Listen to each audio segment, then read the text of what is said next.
Hello, everyone, and welcome to today's Art Chat with Linda Fisler. My name is Sherry Haas, and I'll be your moderator today. A few things before we get started. We are recording today's Art Chat, and it'll be posted later at artistnetwork.com and our Artist Network YouTube page. So if you want to listen again, or if you know someone who is unable to join us live, please find it there and feel free to share it.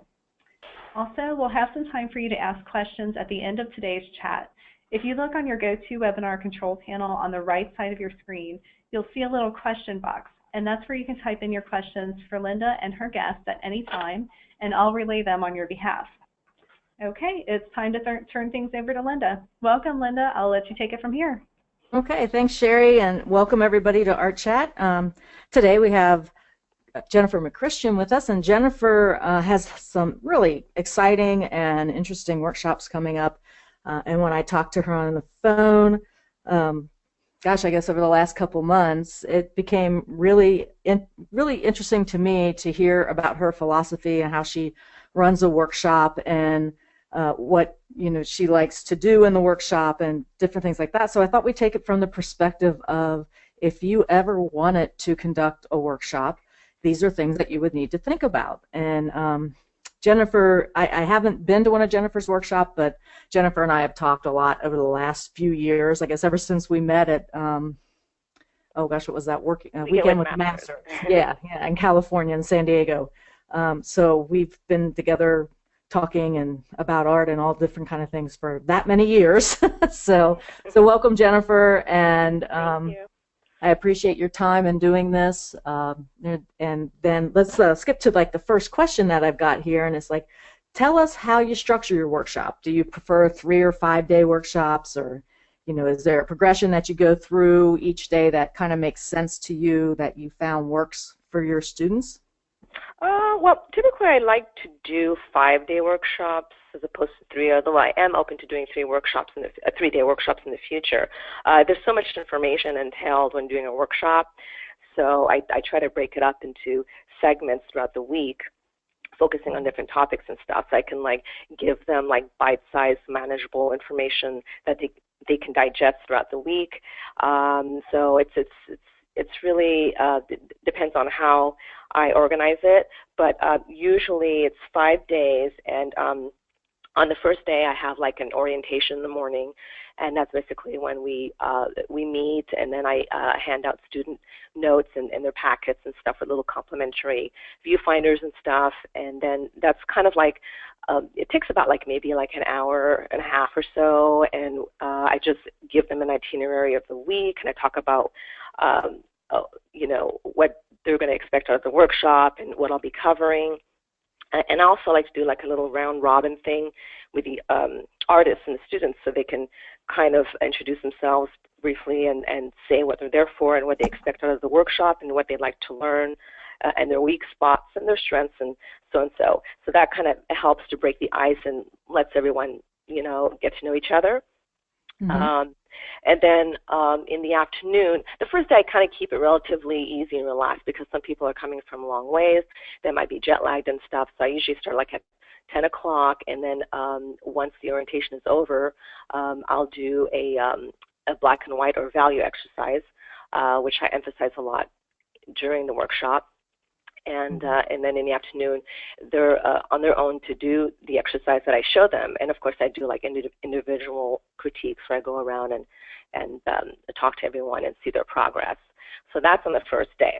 Mm-hmm. And then on the second day, I basically do another value exercise, and then I get into color.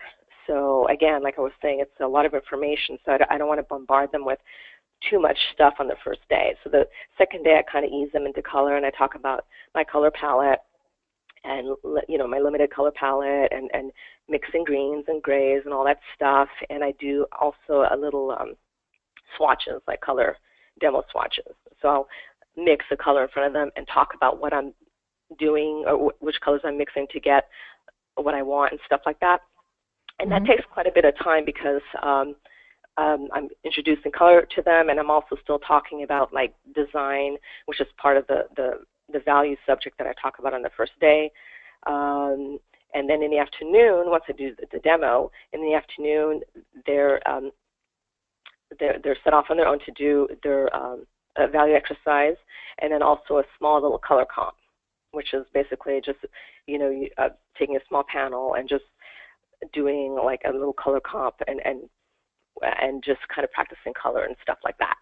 And then on third day, again, I always have them do a value exercise prior to their painting. But I do a demo. I do a demo like pretty much every day in the morning. Sometimes on Thursdays, I'll give them the option to paint all day. And then I'll do a demo in the afternoon, and it's optional if they want to sit in and watch, or they can just paint. So that they kind of like that, because it's like a lot of them are like chomping at the bit to do like more painting and stuff. So it's like I give them the choice, like, well, you can sit in and watch, or you can come in and check in, or you can just like paint the whole day.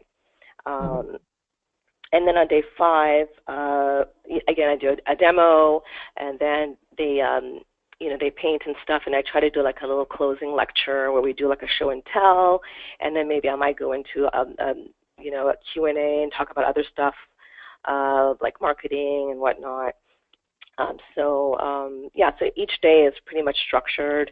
I started around like 9:30 and then go until like maybe 4:30. I don't mind going over too. A lot of times I just go over the time, and that's not a big deal for me, because I'm just out there having fun, and I'll stay as long, until the last person leaves. So, Okay. So that's pretty much, So a curiosity question for me: do you like them to start painting in the afternoon because the light doesn't move as quickly as it does in the morning, so it really gives them an advantage, like if you're focusing on value, to really sit there and study the scene? I mean, light still moves naturally in the afternoon, but I think it slows down. It probably doesn't. It's so weird because, the Earth turns at a certain speed, but that's the scientific answer. But, I mean, in some ways, the flat shadows, the flat light and everything is pretty consistent for a longer per time than when in the morning when it's rising quicker. And that's a good point, because for them it's beneficial because they're learning new information, and I don't want them to rush through their exercises. So if there's, the light is consistent, then they don't have to feel like stressed out and rushed throughout their exercise. But it also depends on the demo. Like if I have enough time, if I finish the demo in time for them to do some painting before lunch, because I forgot to mention they do make them go to lunch for an hour. Make them paint all day. If there is time beforehand, then I'll have them do like little thumbnails or a little exercise that might not take as long, and then they can come back in the afternoon and paint the same scene or choose a different scene if they so choose. Okay. So, and I guess that also depends on, well, we'll get to that question later. I don't want to jump into that one yet. So tell us a little bit more about you per se, and that is your workshops are all plein air. Is that correct? They're pretty much all plein air at this point, and I did offer some still life classes a long time ago in my studio, but I just love being outdoors and just I just love it. So it's just more adventurous and And then you also do, because I know we have talked about this, so this isn't going to be a surprise to you, but you also do in your studio life drawing, right?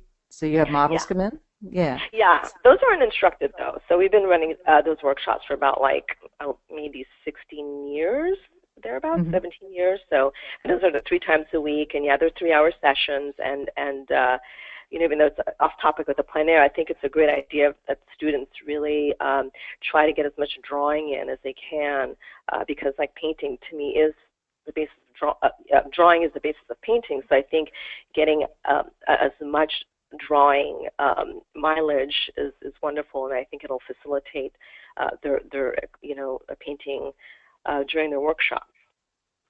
Right. We talked I don't want to talk so much about like the specific elements that you cover in a workshop, like value or drawing or things like that. But from an instructor's point of view, are there certain things that you do maybe before the students show up on site that help you provide a better workshop experience? It makes the workshop go smoother. Do you like do trips beforehand, like a couple weeks beforehand to pick out sites, or okay, like those kind of things? yeah. I do. I try to give myself at least a couple of days prior to the workshop. That's a good question too, because I like to kind of, especially if I haven't been there before, if it's like a new location for me, I like to go and scout out locations and see what what I'm in for, and the kind of light and the different subject matter that I can play around with.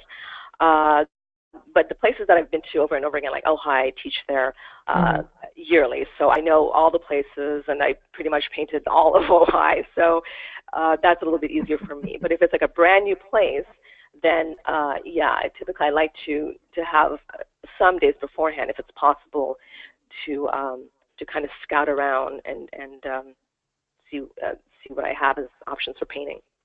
Right, and then I assume that because Kevin used to do this when we used to do the workshops, he would go on this scouting tour beforehand, and just like you were talking about a few days beforehand, or maybe even if they're gonna, if it's overseas, which we'll get into talking about in a little bit, but he'll actually go at the same time of year and spend a week there painting, and and then book the workshop for that time. The next year. Of course, you can't guarantee that weather is going to be exactly the same, but it gives him an idea of the the conditions that he might be painting in if you see that. So, and of course, in the United States, it's a lot easier because you're more familiar with what goes on, and hopefully you have people that live in the area that can also tell you what's going on with the weather at that point. But you also I'm sure you go one step further, which is okay, on Monday, if it rains, what I'm getting to is like contingency plans. Well, if it rains, we'll do this.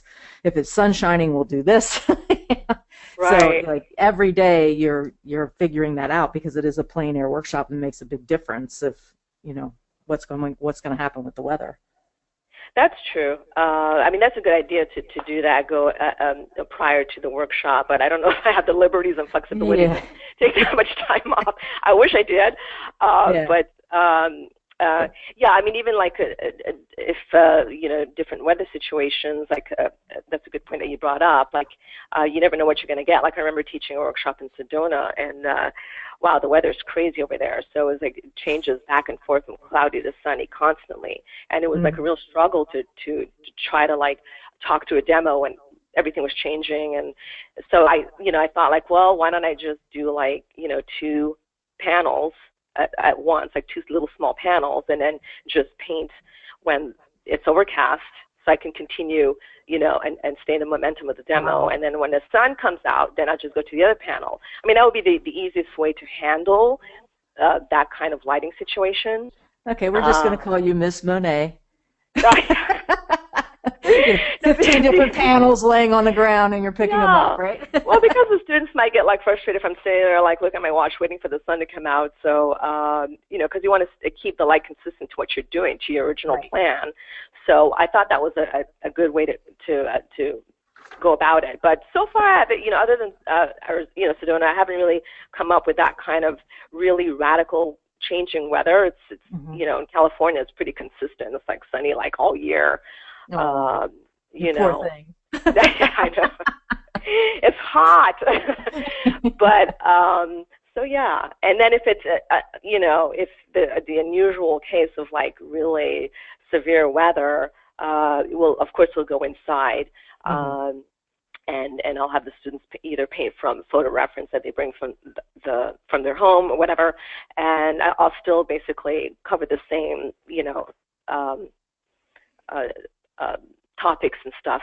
But that's, I think it happened very few times. And even if the weather's a little bit rainy, like if it's misty, I'll still go out because it's like, plein air, you kind of have to deal with what nature dishes out. And if it's manageable, I mean, I'm not going to take them out in a blizzard, but if it's manageable, it's nice to get like an experience like different types of weather conditions because they can kind of see like, oh, now I could learn how to mix neutrals in this overcast weather. And of course, overcast, the light stays really consistent, so they can really take their time and have fun with their exercises and not feel rushed with the rapidly changing light in the sunlight. So it's nice to kind of experience different weather conditions. And also, if it's not blazing hot, they're a little bit more comfortable. And that's like the most important thing is that they stay comfortable and hydrated. And, I don't want people having heat strokes.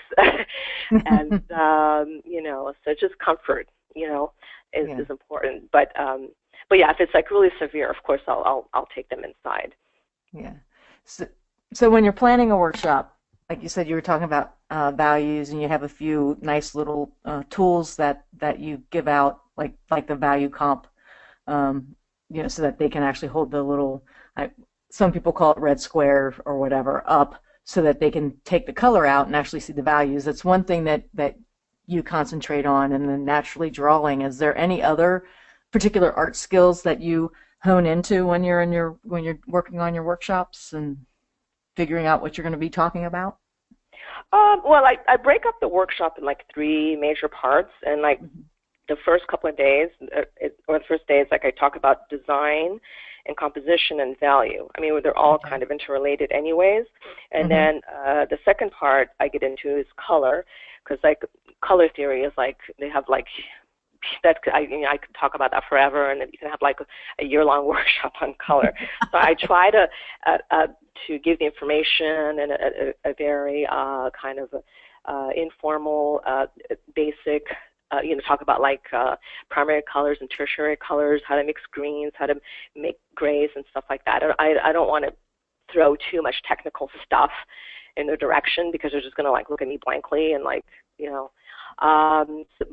but color is important, so you do have to touch on that.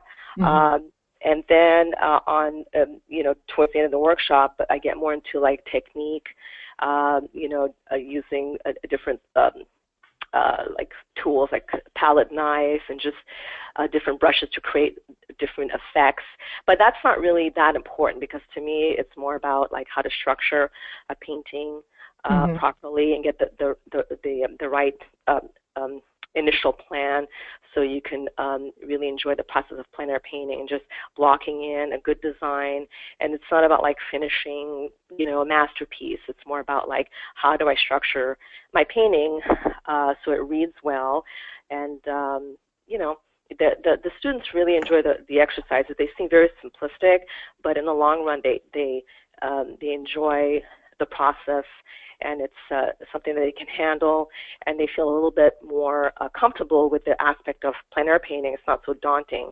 Well, when you think about it, everything that you just mentioned that you focus on are things that you need to focus on, whether you're painting plein air or painting in your studio. Oh, absolutely. Those color notes that you first put down on your canvas, whether you're standing outside or standing in your studio and painting, are the most important. They have to be right, or else the rest of the painting isn't going to be right. So yeah, I mean, even in the studio, I mean, I'll approach my paintings the same way. I'll always do like a little value comp prior to doing a painting. If I want to do like a larger piece, then I'll just do that and then use a little color comp, and then. But I still kind of follow the same process as I would plein air painting. Yeah. Okay. I want to take a second and remind our listeners that have tuned in to, if you have any questions for Jennifer, to please type them in on the right on that little webinar like control panel, I think is what Sherry called it. So go ahead and type things in. Sherry will be taking notes and marking the questions that we'll be asking here in a little while.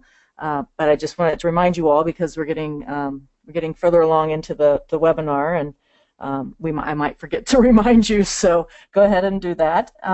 So Jennifer, back to you. How do you manage participants that have a wide range of skills. So you could have somebody that's an absolute beginner, maybe doesn't even know how to set up their plein air easel, all the way up to somebody who's taken with you before or taken with other master artists and, are studying with you because they like your particular style or your color choices or something like that. So how do you handle that range to make sure that everybody feels like they've gotten something from your workshop? Well, the exercises that I provide, they apply both to beginners and experienced painters. And usually, during the orientation, I ask the students to say what it is that they expect out of a workshop. If it's something like with composition that they have an issue with, or color, so that way I can have an idea of what to address when I'm doing their individual one-on-one critique. Mm-hmm. And usually they'll tell me beforehand too. I like to communicate with the students before the workshop. I send emails, I'll send them like a materials list, a supplies list, and I just want to get to know them before I actually see them. So a lot of times they'll tell me what level they're at. Sometimes, that they even have different mediums that they want to switch and or try. Sometimes a lot of students will come in and do watercolors or acrylics, which is fine. But that really helps me to kind of get an idea of where they're at, so I can know what to focus on. And and I've also structured the workshop exercises to make them really enjoyable and challenging for the beginners and advanced students. So the more advanced students don't get bored, and the beginners don't get overwhelmed. And then the majority of the students really fall within the range of beginning to intermediate. Mm-hmm. And they're really fun to teach too, because they just come in and they're just open-minded and ready to go, and just they're like sponges, ready to just take any information. And it's really neat, especially when they get aha moments during the workshop. I really love that feeling. So, and also what I do is a lot of times if I'm giving a one-on-one instruction to a particular student in the field, I encourage the other students to come by and listen in. If they feel like taking a break, or if it's something that they overhear that they might need to listen to, or if it's a problem that they're struggling with, so I always encourage them to really come by and listen in on the critique that I'm giving to the student. So that is really helpful too. Yeah, I was just going to say that it always interests me when the students come in, and of course they're very, very nervous at the beginning. It's like, oh gosh, I'm going to be painting with Jennifer, and she's so good, and everybody goes through that that nervous thing, as I hope she doesn't think that I really can't paint. All those fears that we all have, no matter who we're taking or studying from or whatever. So you have those. You got to put those fears at ease, and I think contacting them beforehand so that they get to know you a little bit is a really good thing to do. Oh, absolutely. I mean, we're all nervous. I mean, even I'm nervous because it's just we're all learning all the time. But it's meeting new people, and I don't know what to expect. So it's just I kind of let them know too that it's we're all in this together, and I think the more camaraderie and kind of comfortable, warm atmosphere there is, the more comfortable they'll be, and the more likely they'll learn more from the workshop and really enjoy it. Yeah, there's a number of workshops that are very memorable to me that I have taken, and it's basically the people that I studied with during that week have made some memorable times, and also how close the teacher has gotten, the instructor has gotten to know us, certainly adds to that and benefits that experience as well. So having taken from a number of folks, and then also having worked with Kevin on help him administer his workshops, it's really kind of interesting, because I think there's one thing that one instructor does, and I absolutely love it. Every time he asks the question, and he'll say, who here thinks they're going to leave with 5 finished paintings? And everybody's hands shoot up. And he goes, okay, well, we're going to get rid of that expectation right now. So do you have that expectation that people are going to walk away with a great painting, or is it we're here to learn? I don't even want you to, go there and think that you're going to get this finished painting, but you're going to get something that looks really cool. Well, but that's a good question. But for me, I kind of want them to come in and just do as much painting as they can. Which is why I like to keep the format small. Like on my supplies list, I ask them to bring panels like no larger than 8 by 10, and so 8 by 10 or smaller. Because there's so many different elements you're dealing with, a changing light. And I find that if you do small, little, manageable paintings, you're not so vested in them. And if you screw up, like just take another one and start over. So it's all about learning, because it's like they're going through this whole learning curve where they're getting all this new information and they're processing it, and they're going to be slower at the regular way of painting because it's new to them. So it's better to just keep the exercises really simple, and they really enjoy it. They have a lot of fun that way. So I just expect them to just really come in with an open mind and just try to really get a lot of brush mileage as much as they can. Make mistakes, it's okay, because you learn from your mistakes, and not be so like, oh, I just wasted paint, and also use a lot of paint and they squeeze out these lids. So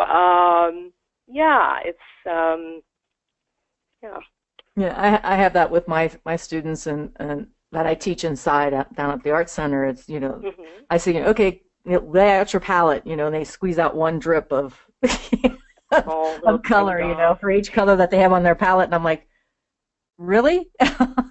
Come on, squeeze this stuff out. So it's really kind of interesting to see, that. And it happens everywhere I've gone to teach. It has happened that, folks don't want to use up their whole tube of paint. And well, it's understandable. Supplies use the are whole expensive. tube. Yeah, I mean, yeah. But more than a trip. Yeah. Oh, and another thing I always tell them is to just like not be so hard on themselves, because a lot of times that's so important. Just like every student has their own personality and things like that. So, but the main thing is just to like really not be so harsh. Just go in, have fun, and just because when you have that kind of like pent-up anxiety, then it makes it a little bit more difficult to enjoy the workshop and actually to even learn. So, So in your conversations, either at the beginning when you're emailing them prior to the workshop, or in the introduction part where they tell a little bit about themselves and their work, do you try to extract from them what their goal is from studying with you? Or you don't want to know, we're going to do this by the seat of the pants? Well, it depends on what their goals are, which is why I have them do the round robin.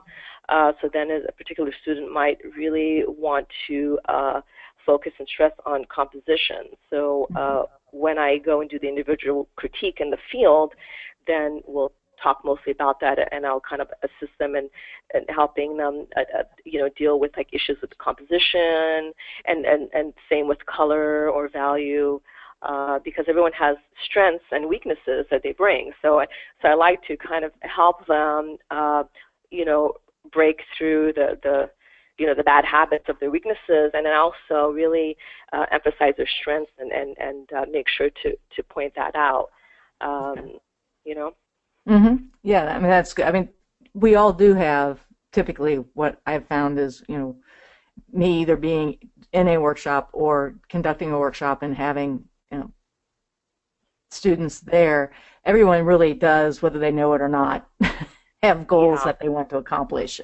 They may not have just thought about it so succinctly, but there are things that they end up wanting to accomplish when they're at the workshop. And then the other question I have for you is, do you have a set of like handouts that you hand out on the specific topic, or do you just I know these things, so it's very easy for you to talk about them, But, are there handouts that you hand out? Should there be handouts that you hand out to the group? What's your feeling? Well, I think so. I mean, I think it's a good idea. I mean, for me, I like to be like uber prepared before a workshop because that helps me teach a little bit more easier. And so I do have handouts for each student. It's a little packet, and there's different notes and little illustrations on compositions, and there's all sorts of stuff, but just kind of like a very short, concise little notes. It's not a whole booklet, but just on topics that I'll be covering. So sometimes on the first day, I'll have them, if they have a chance, sometimes if they're too tired, they don't, but I ask them to kind of peruse over the notes a little bit on the night of, and then so they can kind of like ingest some of that information, because most of the stuff I'll be like repeating over and over again anyways in their notes. But if they kind of read the notes beforehand, like on the first night, then it gives them that more, an edge.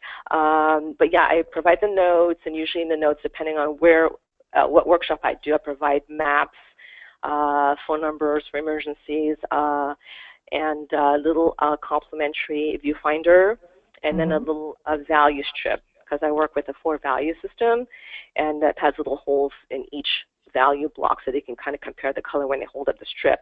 So those two things are really important to have during the workshop. So I have that for them. And then, of course, I'll bring extra stuff.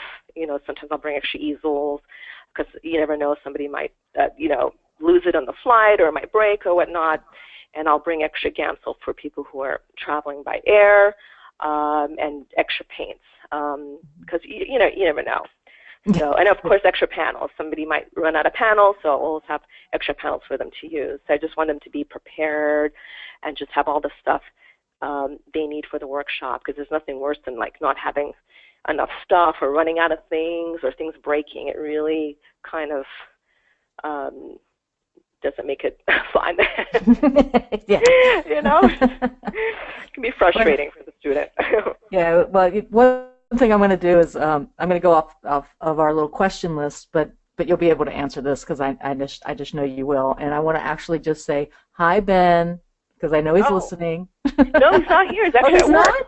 Oh, he left? Oh, okay, well, tell him I said hi. Yeah, I will. But I wanted to talk about the fact that Ben is a great assistant to you, especially at workshops, because he kind of keeps you on track, and it's a good thing if you can have that ability to have someone there that will be kind of an assistant for you, right? I mean, oh, absolutely, yeah. He's a blessing. I mean, it's just lovely to have him there at the workshop, because I miss him when I'm away from him.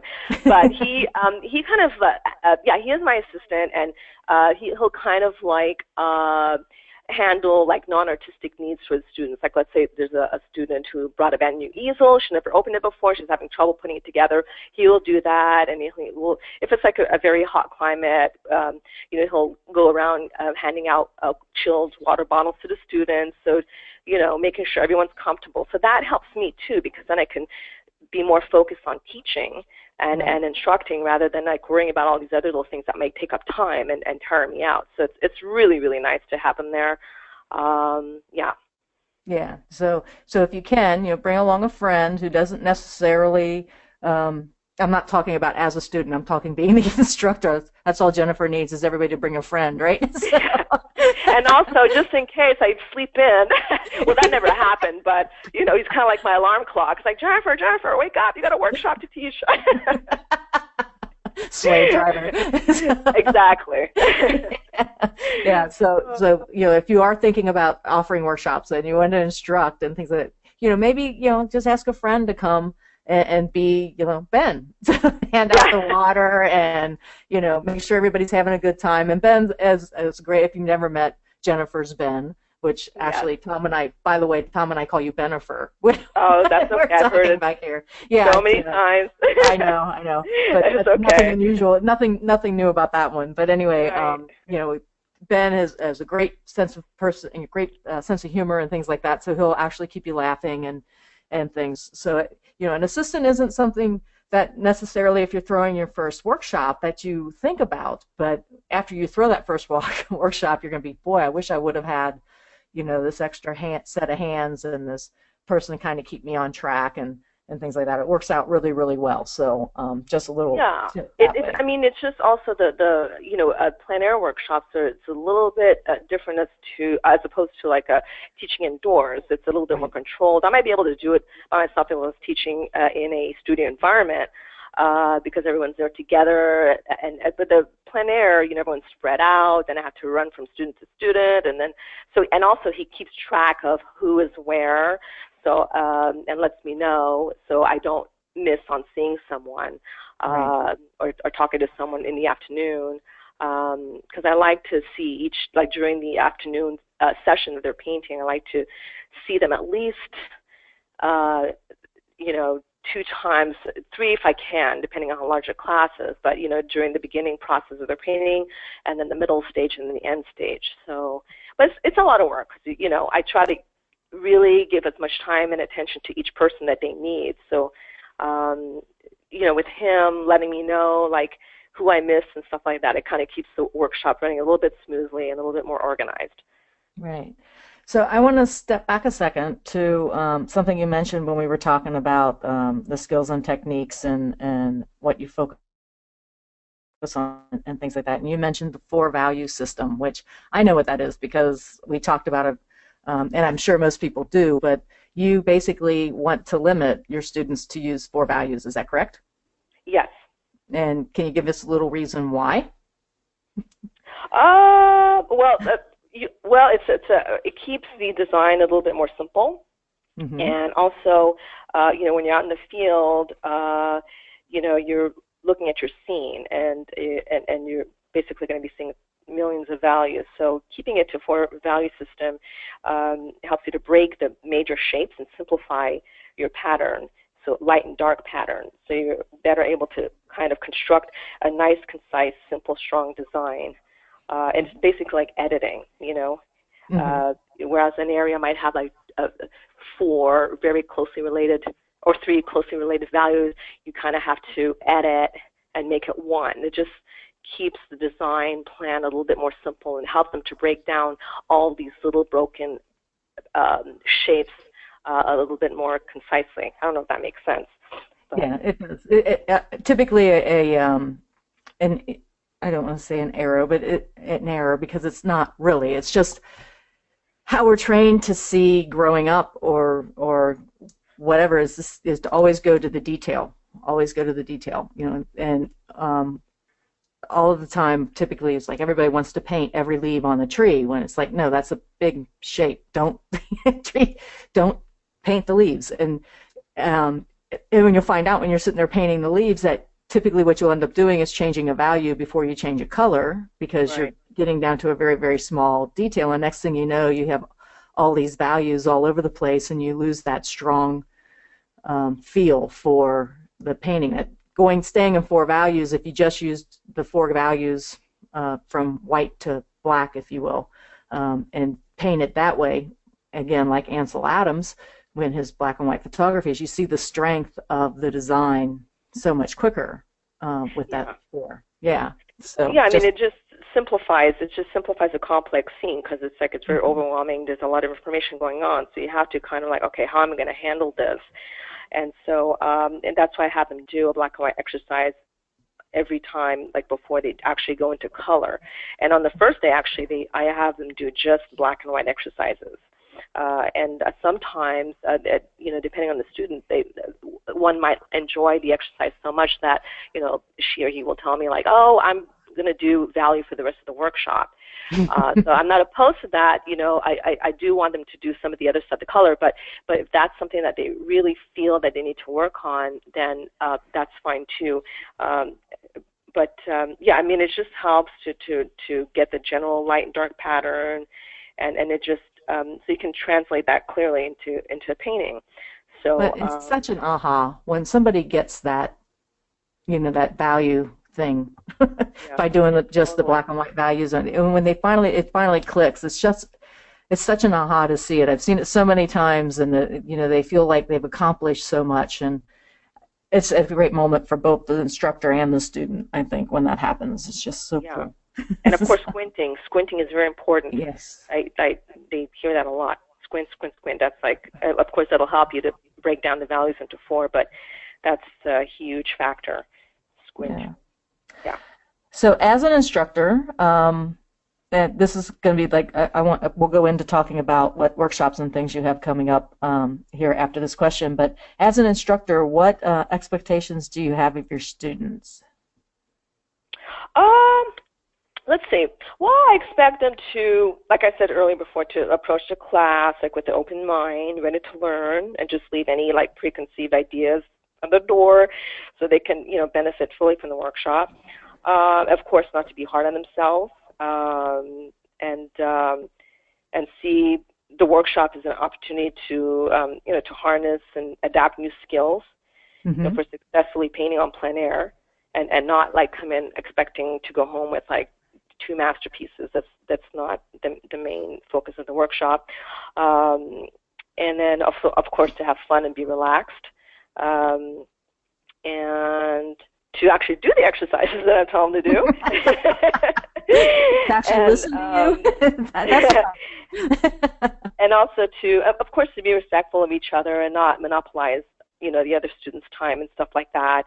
And to ask a lot of questions. I tell them, like, just ask me as many questions as you like. I'm there for them. I love sharing my information, and so, whatever, question they have, like, I just, really emphasize that they ask me questions as much as they can, and especially if there's something that they're unsure, confused about. I don't want them to, like, be shy and like, oh, I'm not going to ask her that, and then leave the workshop with this ambiguous kind of concept. So, and then also to be clear about what they need from the workshop. That's like, and usually that's kind of like the orientation where I kind of get an idea of that. And of course to make sure they have like all the materials they need, like to be prepared.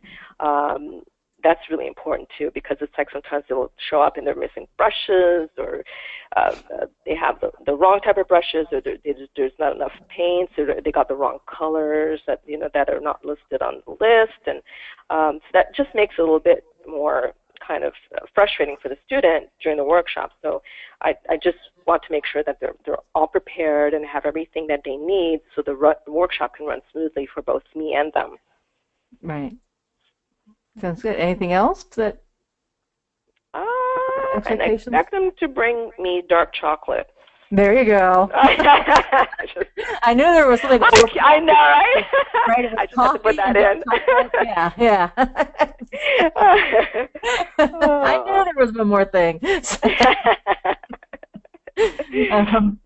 So that's. I think that your list of expectations doesn't really, deter or travel any off the beaten path of most of the other instructors that I've talked with and things like that. And I think if you go in like Jennifer was talking about, with an open mind, and with the mindset that you're there to learn, not there to create something wonderful that you're going to hang on your wall. Hopefully by the end of the week you may be able to do that, but at least earlier on really learn about the concepts and the things that they're trying to teach you. I think having that open mind is really, really key. So totally. Yeah. So most important part. So I want to actually talk a little bit about the workshops that you have coming up. Okay. But let's do that by leading in with, so a lot of folks may be doing a lot of the workshops here in the States, and they want to stretch out and go overseas and teach a workshop. And I know that you've got a couple of overseas workshops coming up, one specifically in South Africa. So why don't you talk a little bit about how those happen, because you can really get burned doing an overseas workshop if you're not watching how much it's going to cost you to get there, how much it's going to cost the panel, the students to get there. You may not make money unless you do something. So when we talked about this over the phone, you had a very specific thing that has happened that makes it it's going to be okay. So yeah. So talk about that a little bit. For the South Africa workshop, I was approached by Linda Hodnett, and very lovely lady, and she's the managing editor of the South African magazine, and she actually contacted me through Facebook. She sent me a message, and she's like, "Hey, would you like to teach in South Africa?" I'm like, "Yeah," that's kind of cool. But typically, it's funny because I'm going to bring Ben in again. I usually pass it through the Ben. Like if somebody approaches me with like a venue to go teach at, I have him look over the contract and all that stuff that he deals with, and he can kind of give me an idea of whether it's worth it to go or if it's not going to be problematic, if they're well organized. And also I kind of look and see if how long they've been doing it. Whatever venue invites me, if they've been doing it for a while, they have great testimonials from other students, and that really helps a lot too. To just agree and like, yeah, I'll do the workshop with you guys. So I'm really excited about this one coming up, and then the one for Provence, that was through Jackie Grandchamp, who organizes the French Escapade Tours. And actually, Kaiko Tanabe, she's a wonderful watercolor artist, beautiful work. She actually recommended me to Jackie. So Jackie contacted me, and and I felt more comfortable knowing that Kaiko taught there because she's a very respected painter. And looked at Jackie's website, and she's been doing it for a while. She's extremely organized. Her itineraries are really tight and very, she takes people to beautiful places and very organized. So I figured, okay, because the more organized they are, the less stress I have, and less things to worry about. I can just show up and teach, and So it all depends on if it's reputable place and if they have good reviews and stuff like that, and Yeah, and the good thing about someone contacting you, which you should do due diligence and check them out before, like you said, signing any contract and looking them out, like you said, is that they actually have an email list or followers that they'll say, hey, we've got Jennifer McChristian coming over here, and she's going to teach, and here's some of her work, and you're not then responsible for taking 10 or 15 people from the United States to South Africa. You may actually be teaching people who actually live in South Africa who want to paint like you. So there's a big difference between bringing people with you to go paint in that area versus having people that are your contacts there who have contacts, who have a following, that you will end up like creating. You're actually expanding your base of people around the world who know about your art. So totally. Yeah, so that's one of the things to check out. And of course, in the day of internet and scams and all that kind of stuff, like Jennifer was saying, do your due diligence and really check them out, before you sign anything. So yeah. I apologize about this sound in the back to doing construction on our property, so if you hear that bad, okay. I don't, but I just looked out my window. It looks like somebody may be cutting the grass here sort of shortly. So we'll probably between the construction, it'll be really interesting. So, but I mean, I'm not saying. I also guess I want to make sure too that I'm not saying that you can't organize your own trip and take the people over there. Just just be aware of your finances, your economic model that you're doing that with, so that you can make sure that you don't lose money on that. Oh, of course, you want to make it worth it for you as well as students. And I mean, I organize my own workshop when I do the Ojai, when I've been teaching in Ojai for I think 7 years, or 8 years. Mm-hmm. So that entails a little bit more work because I'm doing all the the paperwork and the receipts and the registration. I'm doing all that myself, whereas the other venues, they do all that, and then I just show up and teach. Well, I could ask you which one you prefer, but I think I know. I like all of them. I mean, I like the Ojai one a lot because I'm familiar with it, so it goes a little bit more smoother. And the other ones is just, of course, it's exciting to go to new places. And I've been, a lot of time I've been contacted from different places to teach, in Europe, and a lot of times I had to decline only because of schedule conflicts. and stuff like that. So I have to try to manage, my time as to, how flexible I can be leaving, taking time off during the year. And also Ben comes along with me, so he's got to consider, taking time off his work. So I try to limit the workshops to, maximum of 4 a year. Even 4 a year is a lot for me because I want to focus on other stuff too and studio shows and stuff. But 4 is a good number. I like to do spring, summer, and then fall. Yeah. Okay. How many students is the ideal number of students? I like 12, a maximum of 12. That's a nice number. Maybe for the overseas, 10 is more comfortable because there's a lot more entailed and a lot more stuff. You're going around different cities and all that stuff. And but usually 12 is good.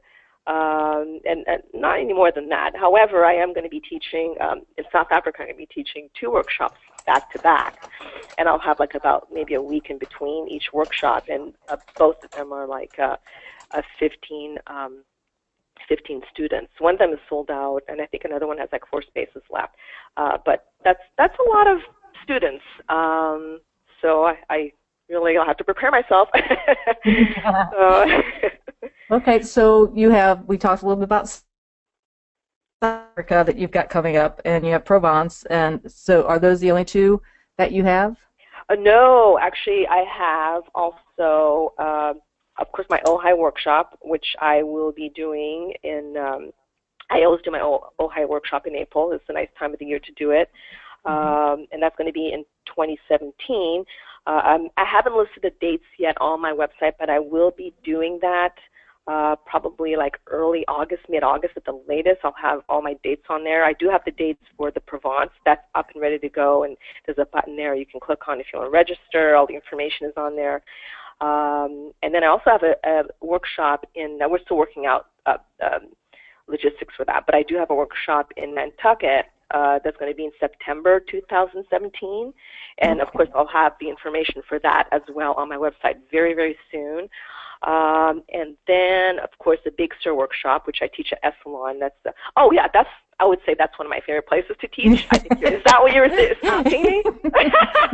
No, I just know that you have done that. I couldn't remember the name of the place. Oh, okay. I've been there, but I couldn't remember the name of the place. I mean, I haven't been there for your workshop. I think we drove by it, and we may have eaten. I think there's a restaurant there or something that we may have eaten. Oh, near the it's such a beautiful area. Yeah, it is. But talk about that one, because that is a nice one.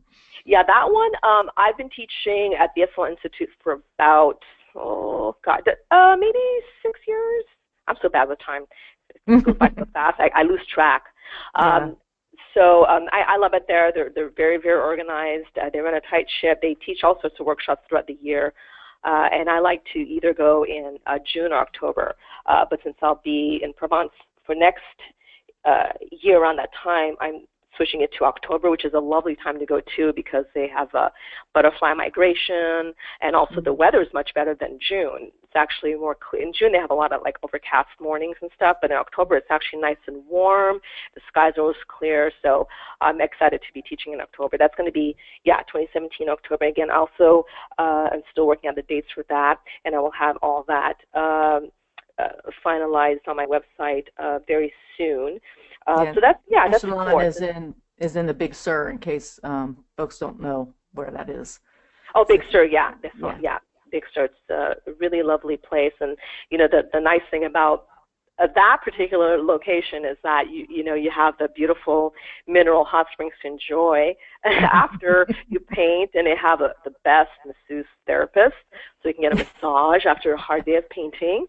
And they have the cafeteria there that they serve 3 meals a day. So that makes it a little bit easier, because then, a lot of the other workshops you kind of have to go out and get lunch, so you kind of feel a little bit rushed because you want to get back and paint. So, but this particular location, they have 3 meals provided a day, and then so it's a lot more relaxed atmosphere. And again, the more relaxed you are, then the better I teach, and the more the students enjoy the experience, and and all that stuff. And it's close too. It's relatively close, so I don't have to deal with flying and stuff. It's just pretty much like a 5.5-hour drive, 6 hours. But the way Ben drives, I would say 5.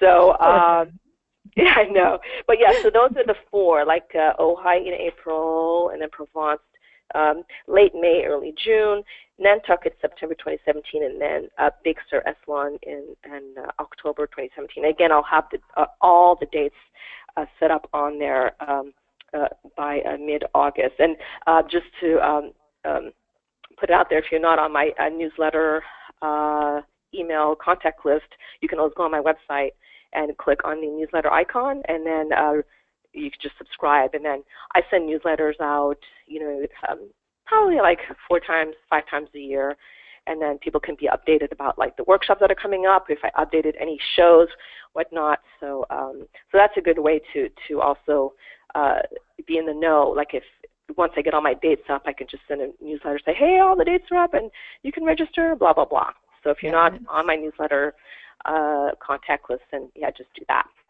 And your website is jennifermcchristian.com? Yeah, and then there's like a little tab at the top that says About and all that, and then you click on Newsletter, and then that'll come up with a pop-up window that has like, your information, and then you just hit subscribe. Okay, well, we're going to go into our questions from our audience now. So Sherry, if you want to unmute yourself. And Jennifer, thank you so much for all of your insights so far. Well, thank you for having me. Yeah, so Sherry, you ready? I sure am. Thank you so much, Jennifer. This has been so fascinating. We've gotten some great questions. Some of them are about your teaching workshops and organizing them, and some are about your painting process. So I thought we would start with the workshop-specific questions. Okay. One just came in from Patricia, and it's, what is your process in negotiating payment when you're asked to teach for an organization? Could you repeat that again? Sure, yeah, sorry. It's, what's your process for negotiating payment when you're asked to teach for an organization? Oh, like somebody approaches me to teach a workshop? Yeah, sure, how do you get to what you get paid and what you need? That would be a Ben thing. I mean, that would be a Ben thing. To see, that's why he's my assistant. So I have him, pretty much look over the contract and all that stuff. And even if he needs to contact the organizer and talk to them and negotiate, that would be him. I mean, I wish I could share more about that. I'd leave that up to him. Yeah. I just worry about what colors I'm going to mix. So, do you know if there's a specific percentage where it would be like a make or break deal for you? I have no idea. 50%. I'll just throw that out there. Or if you don't have that, that's okay too. Well, I think it depends on if it's worth it to go out there and take time off, and you want to be able to make some money back and stuff like that. So, whereas the other venues don't pay as much, but they have other perks. So, Epsilon and stuff has all these other factors that you can enjoy. I mean, all of them are enjoyable, but it depends on the time, if it's worth to go out there and how much I'm getting back, and Okay. Yeah. No, that's good. And I think probably as long as, for the person who would be organizing their own workshops, it would be if it's worth it to them, basically, right? And I'm sure there's always room for negotiations. Yeah, I mean, basically, you start out with looking at what your expenses will be. If you have to travel to teach or instruct the workshop, you want to make sure that you get money above what your travel expenses are. Things like that are the considerations that you need. How much in supplies are you going to be bringing out? Is it going to be an extra charge because you have to fly with an extra, suitcase? So take all of those into consideration. Renting a vehicle. Where you're going to stay, all those expenses, and then you want to make money above that. So typically, I would say if they come out with a 50-50 split, you really have to pay attention to your expenses. If they do a 50-50 split and then they turn around and say, and you're responsible for your expenses, you may be looking at only making a 5% profit on there, and then is that worth your time? Now, if they offer you somewhere around 60 to 70%, you pay your own expenses, you may be looking at, possibly 30% that you get to keep yourself. So so you just need to take into all those things, just write them all down, add them all up, and figure out whether or not it's worth it to you. Great, that is great advice. That's Thank a good you. point. Yeah, thanks. Yeah. The next one is sort of like a 2 or 3 part question. Cedar asks, how do you find students who are interested in an international workshop? And along the same note, where would you advertise for something like that? For one, I use my newsletter as a way to advertise my workshops. And then I'll also post it on Oil Painters of America has a little workshop listing that you can, post your workshop on there with the dates and all that stuff, and a link that goes through all the information. It's just like $20 or something, and it's up for 6 months. And of course, through Facebook, you can do like a invite. So I've considered ads and stuff, but I haven't done that yet, like maybe in Plein magazine. Maybe I'll do that at some point. But those are pretty much the sources that I kind of utilize to put it out there. I'll do also little postcards, that I have at the studio, and if anyone's interested in workshop, I'll give them the postcard. But I try to put it out there as much as I can. Excellent. And then along the same note, if someone was like going to try to find an international organization that would sponsor or host a workshop, do you have any advice for going about that? Oh, I'm sorry, you just broke up a little bit. Could you repeat that again? Oh, sorry. Sure. Okay. So if someone wanted to organize, if they wanted to teach an international workshop, do you have any advice for how they would find, I guess, cold calling? Do you have any idea how they would find a sponsor or a host for that? Oh, if they actually want to organize it themselves, or if they want to go through somebody else? They want to go through the person in the country. They want to find somebody in a country that they want to go to. Yeah. Kind of like your contacts that contacted you, reverse that. If you were going to want to teach, you got it? Yeah. Well, there's so many different places that are doing this now, just offering like accommodations, and I don't know how they work out their fees and stuff, but just beautiful locations that offer places for people to come in and teach workshops or have lectures or whatnot. So I just see those, pop up every now and then through different websites, or, I get emails offering, to offer, opportunity to offer your workshop and so, whatever. Also through referrals from friends who have taught different places that you're interested in going to. You can also talk to your artist friends, and then that way is better because you can get like a little bit more information about what their experience was like. But yeah, that just research online, or I prefer asking someone who has been to a particular location and has done the workshop there, so at least I know what I'm in for, depending on their experience, rather than just like not knowing who the person is. And Sherry? Yeah. Sherry?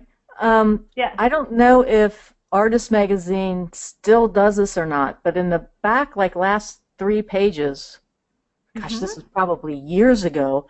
They still do. They still do. Okay, so in the back of the Artist Magazine, there are people who take out ads and say, come to Sedona or come to France, and we'll arrange everything. So with it being in the Artist Magazine, still do your due diligence naturally, because they are purchasing an ad, but at least they knew to go to the Artist Magazine. So yeah, that's a good point. Yeah. Yeah, thank you, Linda. And actually, those workshop listings are also available at artistnetwork.com. I think if you do a search for art workshops, you'll find those. I upload them personally when the issues come out. That's how you knew. They're up to date. Great.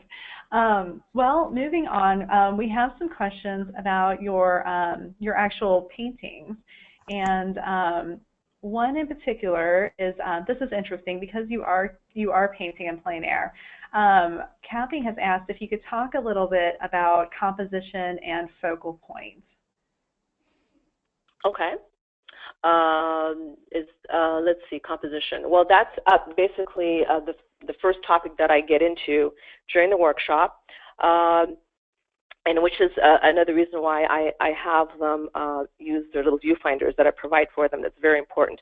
Because with composition, you're going in the field and you're standing there and you have like this 360-degree view of like all the stuff around you. So that can be quite overwhelming. So I'll talk about ways to hone in on a subject and kind of like put your actual subject matter in a format that you like, and also I also encourage them to do small little thumbnail sketches, like tiny little thumbnail sketches of different compositional ideas, like maybe something with a low horizon or a high horizon. There's, an Edgar Payne book, which is on my recommended readings list, is a wonderful book, and I always tell them to make sure that, if anything, if they purchase any book, that would be that one. It's a wonderful, informative book on different on concepts on composition and different formats for composition. So that's what I do, and then the focal point. The little viewfinder that I provide for them has like a little golden means grid, which is broken up into quarters. So the little intersecting points are basically ideally the place where you want to put your focal point. And I talk about that too, like different ways to lead your eye using visual linear cues to bring your eye into the focal point, and then and also having more than one focal point, but making one more dominant than the other. Yeah. So I hope that answers the question. I think it's a good start to a very complex. Yeah. It's always easy for me to like show them. Yeah, you're welcome. Yeah. The next question is, let's see. I'm gonna combine a couple. One person, Susan, has asked if you use palette knives along with your brushes. And then along the same note, Hillary has asked if you're willing to talk about your color palette and what type of brushes you prefer. Oh, absolutely.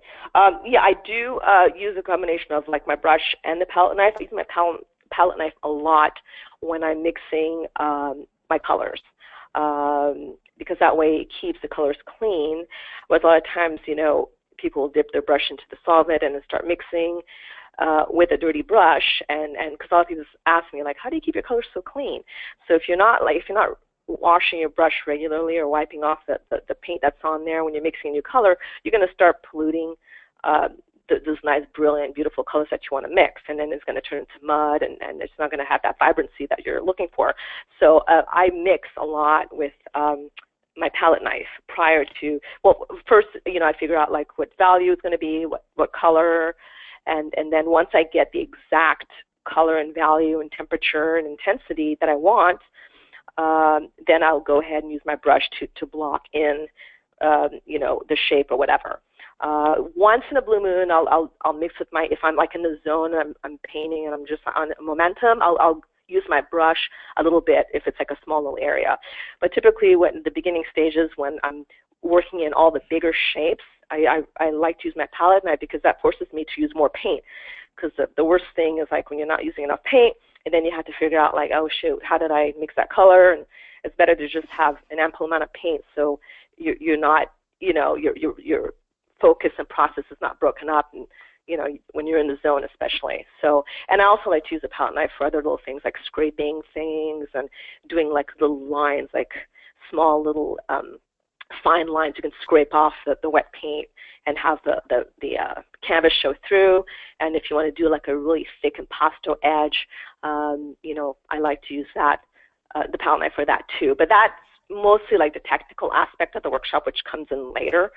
I use it mostly for like mixing my big batches of color. Okay.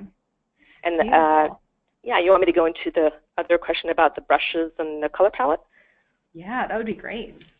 Okay, and the color palette is a limited palette, and it's basically titanium white, cad yellow medium, cad red, yellow ochre, a phthalo red rose, which is also, you can also get a quinacridone, I can never pronounce it right, quinacridone red, which is the same, and then a cooler red, a alizarin, of course, that's always on the palette, and ultramarine blue.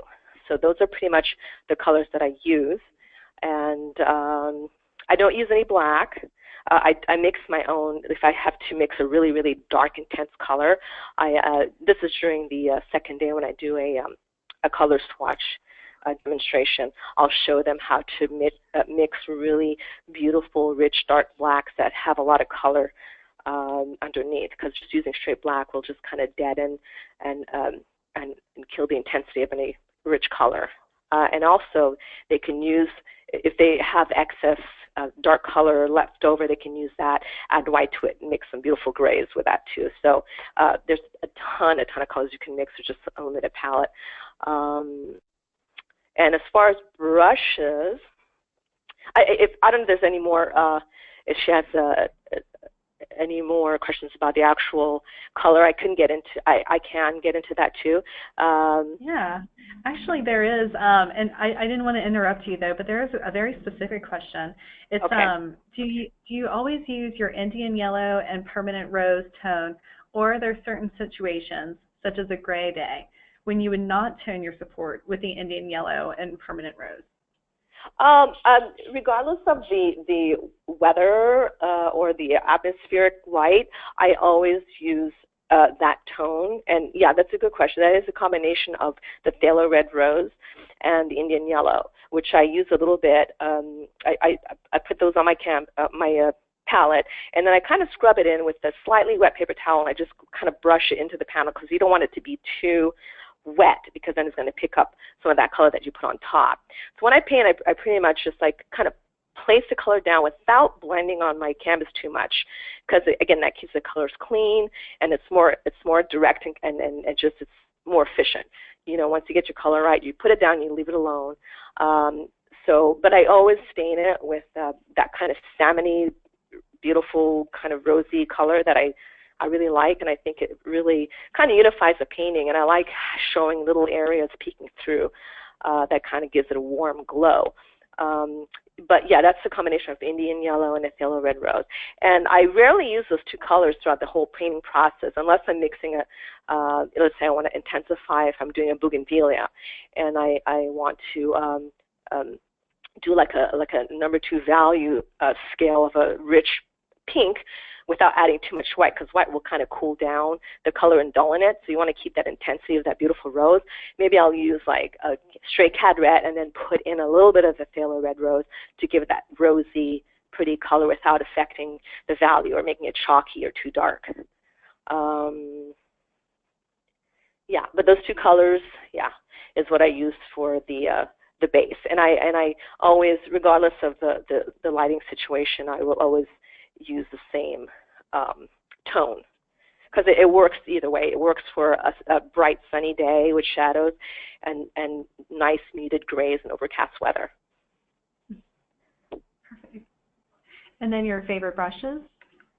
My favorite brushes, I like to use the, I get them at the Dick Blick Art Store. They're Master Stroke with a black handle, hog bristle, and I like to use flats and brights. Pretty much once in a while I'll throw in a round, but I rarely use rounds. Mostly flats and brights, and ranging from number 4 size, which is the smallest, to like a number 10 or maybe even a 12. And they're relatively, they're inexpensive. They're not like hardcore, fancy brushes, but they're they work for what I'm doing. And I take really, really good care of my brushes. I clean them consistently after each painting session, and I put a little bit of that conditioner on the bristles to keep the shape nice and square. So I mean, I figure if you take good care of your supplies, and they'll take good care of you. I'm really good about that. Almost, yeah, I'm really good about that. Almost to the point where it's like obsessive compulsive, but I love working with a nice crisp edge of a brush. And once they start getting all frayed and just kind of split up at the ends, I kind of just toss them, or I'll keep them in my old brushes canister, and maybe I might use them in the studio if I want to like scumble in a really area roughly without having to worry about like ruining my brushes. So they do come in handy for other stuff, but when I'm doing plein air, I like to have like a nice brush with good hairs on it, and yeah, and the Signet, I think, Robert Simmons, those are nice too. They have a nice bounce to the bristle. But those pretty much are the two brands that I use. But yeah, just mostly flats and brights. And then I also use a small little filbert, like a number 2 filbert, that I call my pencil brush. And that's basically once I get the stain onto the canvas, then I use that to block in like almost like a construction line block in or drawing of my major shapes, rather than just drawing it in with a pencil or whatever. I just use that as my pencil, or my tool to draw in the basic simple outlines of the major shapes. Excellent. Yeah. Speaking of supplies, we're going to switch gears, going back to the workshop just for a moment. Okay. Someone came up with a question I thought was that if you have any advice, I think it'll be helpful. She says that many of her workshop students show up without supplies that she has asked them to bring. She says, I end up loaning out my own things, and she wanted to know if you've had this problem, and if so, how you've dealt with it. That's a good question. That has come up. Not frequently, but once in a blue moon. It could be a matter of just the luggage gets lost or something. So, that's unfortunate. Stuff like that happens. But, I always make sure, like, before I go to my workshop, I email them, like, insistently, like, just like, I'm like a mother hen. Like, do you have everything? And I just like, are you all prepared? And did you make sure to get all the blah, blah, blah? So, that kind of, puts the seed in their head to make sure to come to the workshop prepared. But in any case, if they're missing an item or something that's really important, then yeah, that's why I always bring extra stuff. I mean, if I'm driving to a destination, that makes it a lot easier because Ben's got a big truck, so I can just throw all my shit in there and have extra stuff, extra easels, extra Gamsol, even extra paints. So that's not an issue for me. But I always stress, like make sure to check in before the workshop. And like months before, and then even when the workshop dates get nearer, I'll email them and say, do you have everything, and blah blah blah. But yeah, it's happened before, and I'll lend out whatever I can, and sometimes some of the other students might have something that I don't, that they'll contribute, which is lovely of them to do. But that's pretty much how I handle it. Great. Include the line that there are no art supply centers around, and maybe that'll help. Yeah. There you go. The nearest one's 5 hours away. Yeah. We have another question regarding workshops, and this person wants to know, I think this is interesting, if you keep in touch with the students after workshop by answering questions or putting out new information, and if you use your website or social media. And I'm guessing part of that, they're wanting to know, like, how much additional information and work are you putting into the workshops after the actual workshop is over? Okay, that's a good question too. Yes, I do keep in touch with my students, and I encourage them to actually keep in touch with me, because once the workshop is over, it's like I always feel sad because you get to know them, you bond with them, and then everyone's gone. So I always encourage them to stay in touch and to let me know what their creative journey is, how it's going, and if they have like a painting that they've done and they want me to critique, I encourage that. They can send me stuff afterward, but I definitely like to keep in touch with them so I can kind of gauge and see how they're doing, and just every now and then to see if they're still doing their value exercises and stuff. And a lot of times they'll contact me and say, I'm still, I'm so excited about the things, and I traveled here and I did the value exercises. So it's always nice to hear from them. So yeah, I definitely suggest definitely keeping in touch, and of course, yeah, through the email and stuff, because once they register with me, then they're automatically on my email newsletter, so they'll get like updates and stuff on new workshops. I get a lot of repeat students too, which is nice too. And I think, did I answer the question fully? I think so, yeah. Okay. Thank you for that. This next one is we have one more quick question, and then I think we'll have an interesting one to wrap up with, and then we'll start to wrap up. Okay. Julie has asked if you could just repeat the book that you had recommended earlier in the art chat, because your voice had cut out just a little bit. She missed the title of it. Do you remember which book that was? Oh, the Edgar Payne book? It's a composition. Let me see. Yeah, it's composition of outdoor painting.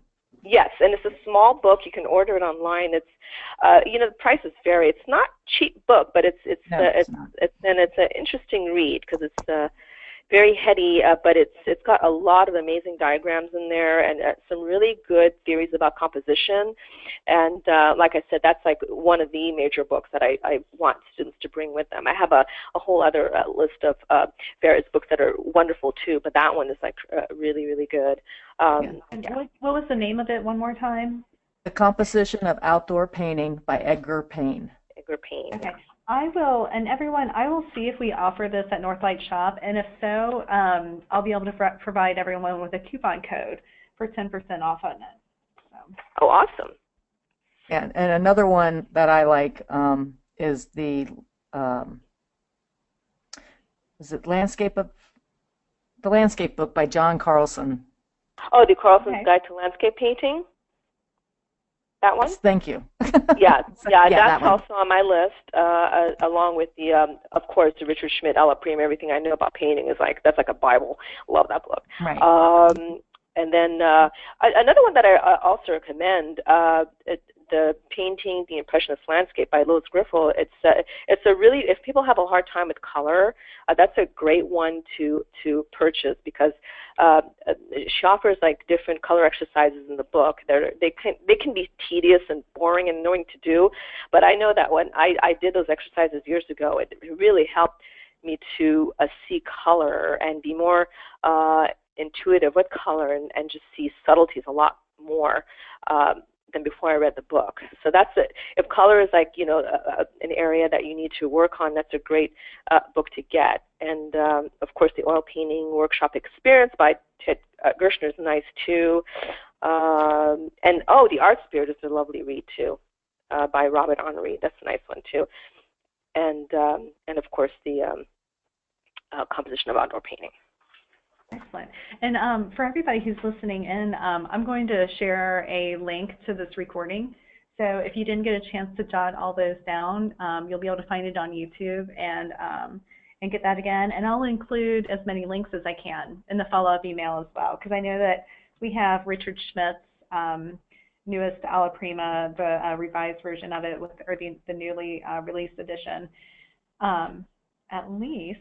So we will do that. So one more question, and I think we have time for, and then we'll wrap it up. Julie has asked, what is your best experience teaching so far? Wow. Let's see. I would say probably my very first workshop that I did. Only because, a while back, I never really considered teaching at all, because I thought like, oh, I'm shy and I don't know, talking blah, blah, blah. So I never really considered doing it, and it just was not part of my repertoire. Like, no. And then a very lovely friend of mine, Corinne, was like really egging me on to do it. She said, you should really teach. Just start off with a small group and then build it just to get more comfortable with it. And then I started doing that, and then I finally did my first workshop in Arizona. Actually, it was Grants, New Mexico, sorry. And it was really exhilarating, because it's just like I broke out of my comfort zone to do this. And all these preconceived notions that I had about teaching, and it was like just broken. And it was just like I realized I really, really enjoyed it, and it was like a lot of fun, because what she told me to help me kind of break out of that weird block that I had about teaching was like, just go and you pretend you're painting with friends and share what you love to do and share your knowledge. And so I thought, okay, I'll try it. I'll try approaching it that way. And when I did that, it was so much fun. And I like I said, I love sharing. I like to talk a lot. So that could benefit the students a lot sometimes, but if I go too much, then they get sleepy and start falling asleep. But so I really found that it was such a wonderful experience for me. And then since then I was hooked, and I just was teaching regularly from there. But I would say that was my best one. I mean, they're all wonderful. Each and every one of them are different. You know, it's a different experience, but I'm always blessed to have like such wonderful students that all get along, and just they're fun to be with, and we bond new friendships. It's really wonderful, and seeing new locations and stuff. And each workshop I had, I always try to like improve it and make it better and better and better. And so sometimes I'll have a survey sheet, or maybe the venue will offer like a survey sheet as well. But I always talk to the people, other instructors, and ask them advice on how to make things better, because I want them to really have a great experience and come away like feeling very rewarded and so yeah, but I would say all of them have been wonderful. But my very first one was like the really like epiphany, like, oh my God, I want to do this. So great. That is very inspiring, I can tell you. Oh, sure thank you. On the call. All right, thank you, and thank you so much for joining us for this time. Oh, my pleasure. Thank you, Linda. I would like to thank everyone for joining us today. Linda, can you tell us a little bit about our next Art Chat for August?